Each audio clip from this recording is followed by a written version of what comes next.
Hello, I'm going to show you how to add files to your stuff in My Big Campus. Now right now I don't have anything in here, so I'm going to add. I'm going to click the Add button and I'm going to get three options. I can add a file, a YouTube video, or a website. So let's start with a file first.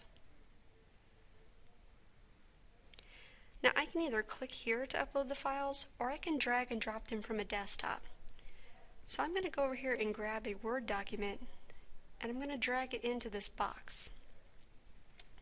Once it turns blue, I can unselect that file, and if you give it a minute, it will upload that file. And once you've done so successfully, it will show you the time and date that you did so, and how big the document is. I'm also going to grab an image and do the same thing.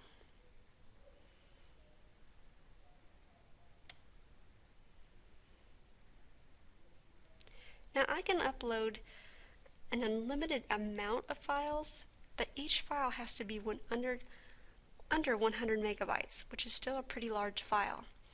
Now I would do this and add lots and lots of files because this could be where I store most of my stuff. And this would eliminate the need for a flash drive, save stuff in your email or anything like that. This can be your cloud storage. Now right now these are private files. They aren't shared with anybody. So I could use drafts here and then share them once they're finally created. Now these items over here have a gearhead, which gives you options on how to share them. I can either add something to the photos page if it is a photo, such as something a .jpeg, or I can add it to the general library for others to share. And you can go there as well to grab things that you like. Now let's add a website to my stuff. I'm going to scroll down to website, and it's going to bring me to this page where I'm going to enter information about the site. And I'm going to type the whole address in. I'm going to type kidbiz3000.com. I'm going to click Get Info. This has My Big Campus to see if maybe it's already been added by somebody else, and confirms the item that you've already put in. Since I've added this item before, I'm going to edit and I can change the parameters about it. I can call anything the title that I want, and I can give it a short description about what kind of website it is. I just used Leveled Articles for Students since it really is just a news site, and I gave it the tag of news. I gave it a language arts category, and I can change the minimum and maximum grade. Since KidBiz is really for 3rd grade and up, I'm going to change the parameter here.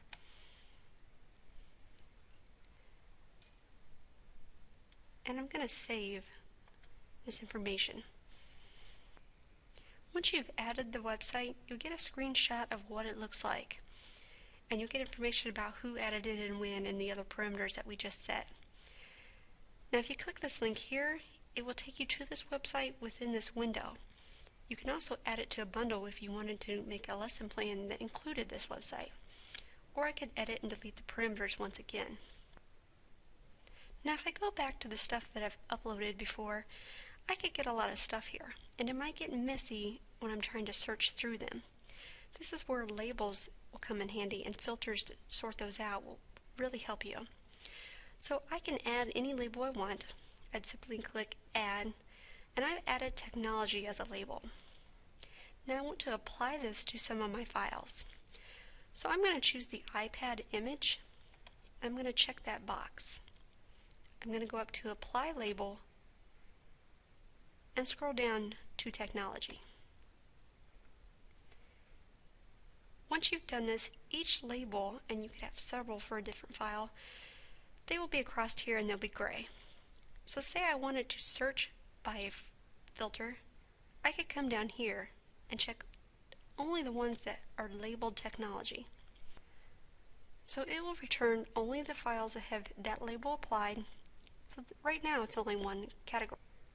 So if I go back to my files and say I only want to find files that are images, I can click the Photos icon and it will give me only the files that have a .jpeg, and such as the extension of the file.